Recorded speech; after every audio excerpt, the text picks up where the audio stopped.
Hey, everybody. Welcome to the More Wine and Music podcast, Behind the Music. I am your host, Harriet Westmore, and this is a channel where we be discussing different tragedies of what happened to a lot of our singers and a lot of our entertainers who were tragically struck down too soon.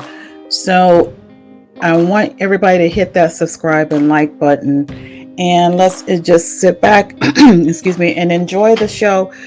I just want to give a disclaimer. Some of the information that I will be given could be alleged. We're not sure of what happened on some of these tragic endings of some of these entertainers. So some of it could be alleged and some of it could be fact. I don't know. So I just wanted everybody to understand that I'm just going by research of what I've heard or what I've read. Okay, so today I'm going to be talking about my first episode. It will be about Robert Johnson. If anybody doesn't know about Robert Johnson, he was one of the greatest influential blues guitarists of all times back in the early 30s. So to give a little background, I'm not going to touch too much on him as far as his background and how he, came up and everything. If you want to know more about that piece about him, I suggest that you go to my actual podcast, which is More Wine and Music Podcast. It's available on any podcast platform, and it will be season 1, episode number 5. Okay, so here we go. But I'm going to give you a little bit of a brief history about Robert. Robert Johnson was born on May 8, 1911 in Hazelhurst, Mississippi. As a young child, he taught himself how to play the guitar and tried to play in the local dance halls, but was considered a bad player. He just could not play, and people would just laugh at him and humiliate him off the stage. He wanted so bad to play the guitar and play, very well, but this young man he just was not good at all.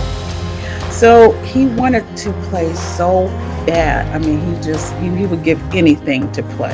So one night, as the story goes, he went to the crossroads, which was actually the intersections of routes 61 and 49 in Clarksdale, Mississippi. It was there that he allegedly came in contact with what people thought was the devil, who he asked the devil, this massive figure that came to him while he was standing at the crossroads, if you would just tune my guitar, if you just let me play, I want to be one of the greatest blues musicians ever. So the devil took his guitar, he tuned it and handed back to Robert.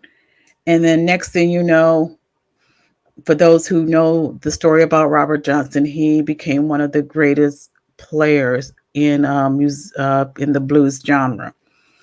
So one hot night in August of 1938, Robert was asked to play at a country bar on Juke Joint, or Juke Joint as we call it in the South, in Greenwood, Mississippi, when he was given a mason jar of whiskey. As we know in the Black community, you go to, if you're a guitar player, before you get up on stage, you got to have a swig of whiskey. And so he was given a mason jar full of whiskey, and it was given to him by the bar owner's wife. Okay, so she gave him the mason jar of whiskey. He took a swig of it and was getting ready to go ahead and do his thing. He was getting ready to play. So he was playing for a little while, doing well. The crowd was jumping. I mean, it was live, all the way live in that little shack of a juice joint. But then after a while, Robert noticed he was beginning to feel funny. He wasn't feeling right. Maybe it was just maybe it was just so hot in that, in that establishment because it was probably crowded, and maybe he was just overheating. So, he still continued to play while people were hollering out song requests. And at that time, he had it was said that he recorded at least 29 hits. So people were just hollering out, "Play Terraplane Blues." That was one of his best recording hit that he had thus far. "Play Terraplane Blues," or "Play Hound Dog on My Trail." They were just hollering out requests. So Robert was trying. He was really trying to accommodate their requests, but he just was not feeling well at all. So, he would stop. He would try to play, and then he would stop. And the crowd noticed him, looking kind of weird. And he was just saying, "Y'all, I can't, I'm not feeling too good." Well, drink some whiskey. People were out trying to give him whiskey. They're thinking, okay, well, maybe he just needs another, a couple of drinks of whiskey or whatever. Maybe that'll help him feel a little better. But it didn't. After a while, he just broke out into a sweat, and he just became so ill to where eventually he just passed out and fell off the stool that he was sitting on and fell out on the little makeshift stage that he was playing. So one of his best friends, who was in the bar in the audience that night, his name was David Honey Boy Edwards. And Honey Boy himself was a great guitarist himself in his own right. And he and Robert would play together from time to time. So, but he was there that night, and he saw how Robert was acting, and he saw Robert, fall out on the stage.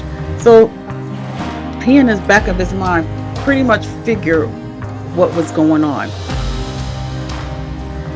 Well, people knew, but at that night didn't really realize.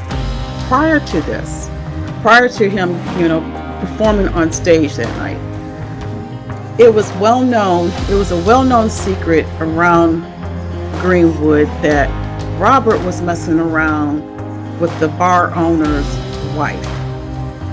The same wife that gave him the mason jar full of whiskey. Unbeknownst to her and Robert, that her husband put strychnine into Robert's drink.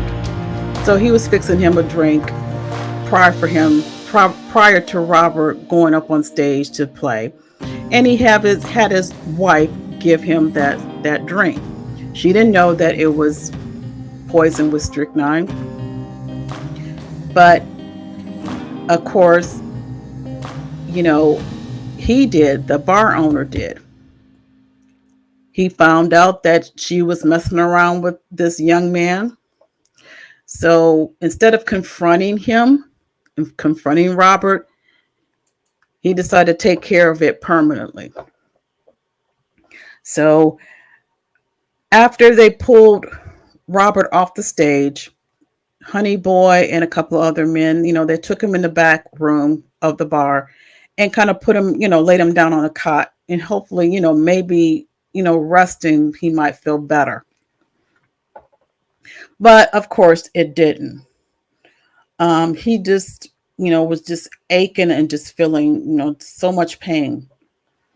Now, while he was in Greenwood, Mississippi, he was staying at a boarding house on a plantation that was owned by a white landowner.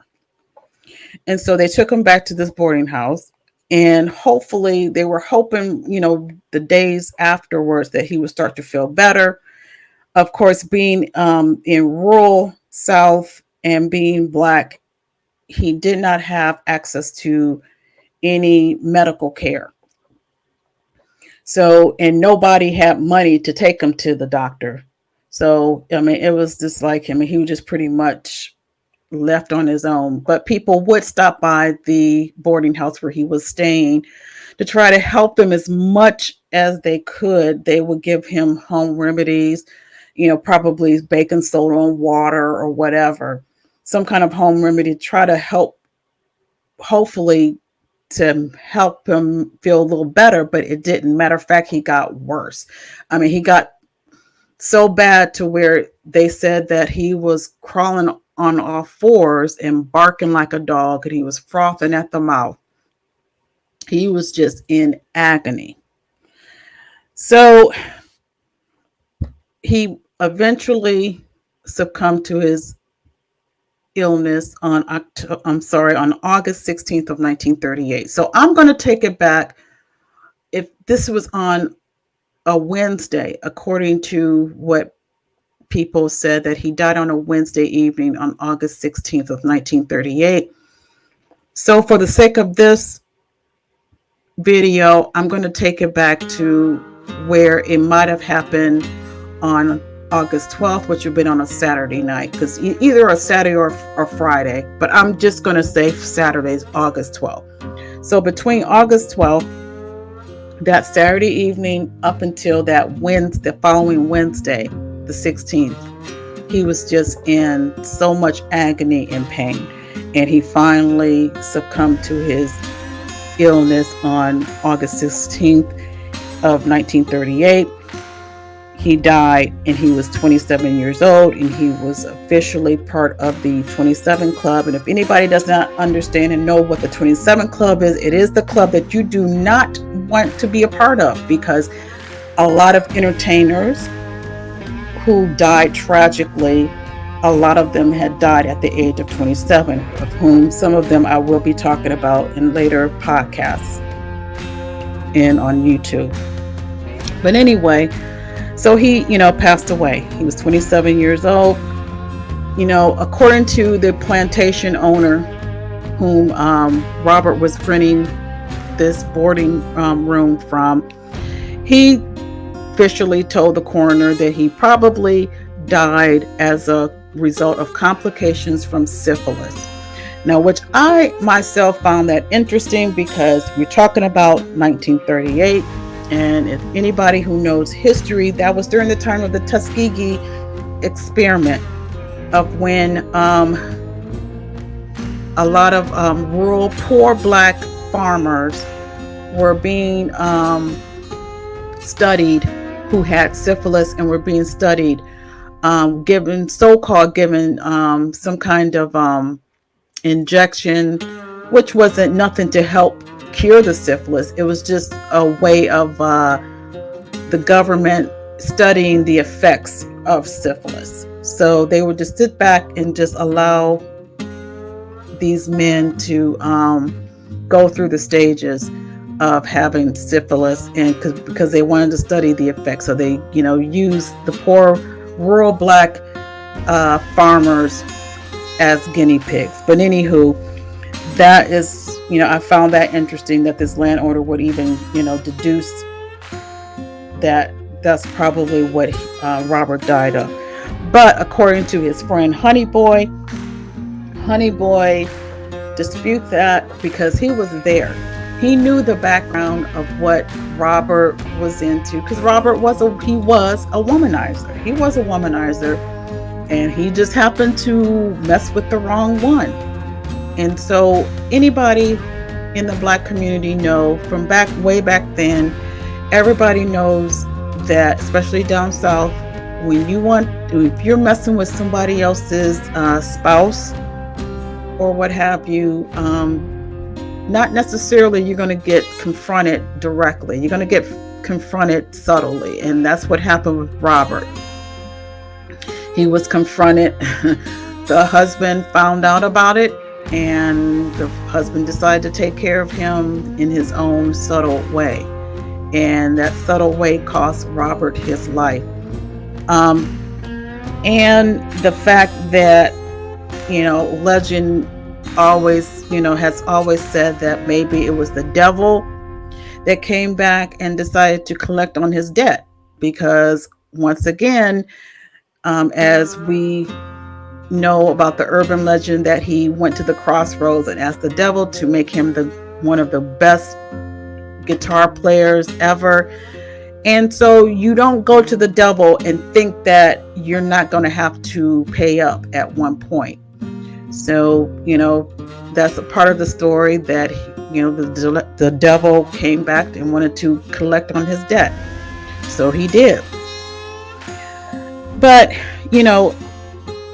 neither here or there, Robert Johnson was one of the most influential early blues guitar players in the blues genre.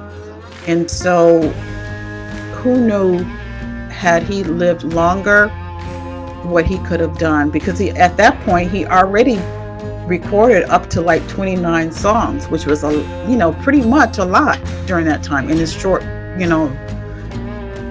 span of his music career.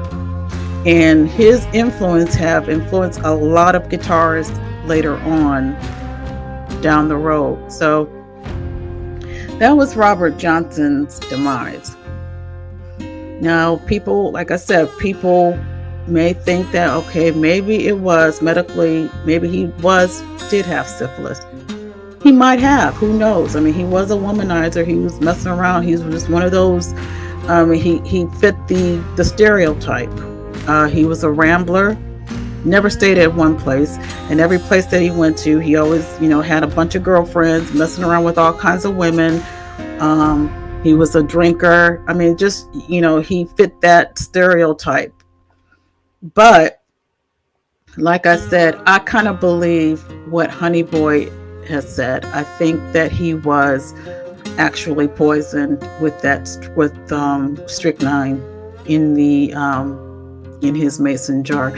And why I believe that, because on a personal note, that's what allegedly happened to two of my family members back in those days.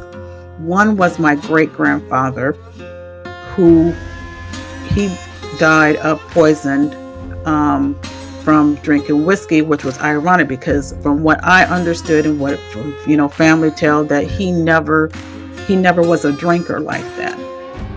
But I don't know if it was behind some woman that he was messing around with. I don't know what I still don't understand the circumstances, but he was poisoned by drinking bad whiskey. And the other family member was my paternal grandmother. And her situation, she was not meant to, that poison was not meant for her. It was actually meant for her mother, my great-grandmother, my great-grandmother was messing around, having an affair with one of her friend's husbands. So the story goes. So, but it wasn't through poison, it wasn't through whiskey or alcohol that my grandmother happened to have gotten poison from. It was through food. Again, you don't have to put it in, you don't have to put any kind of poison through just, alcohol. It could be through food. And that's what happened with my grandmother, unfortunately. The woman where my great-grandmother's husband was messing around with, she wanted to take care of my great-grandmother. So she put, I believe, either rat poison in one of the food. And it happened to be, I think it was a holiday. I believe it was, from what I'm hear family talk, it was around Easter. And the woman brought over some pan of cornbread dressing and to my great-grandmother's house. And, here, girl, I made some pan of dressing, but my great-grandmother didn't eat it. Now, my grandmother happened to come over. She's a young girl, just newly married, had my dad. My dad was like maybe a year old, and she was actually pregnant with her second child. So she come to visit as a, holiday. She come to visit my great-grandmother, her mother. She went over to her house, and her mother offered her something to eat. Well, there's some, this is holiday, probably just some ham or some, this, some so-and-so bought some dressing. If you want some, go get some, go fix you a plate. And that's what my grandmother did. And unfortunately, days later, my grandmother became sick. And so it was said that she was accidentally poisoned. That poison was meant for her mother, for messing around with her friend's husband. So this stuff went on. It went on. So, what do you say? It's one of the stories that'll go down in music history of the legend of Robert Johnson. So there you have it.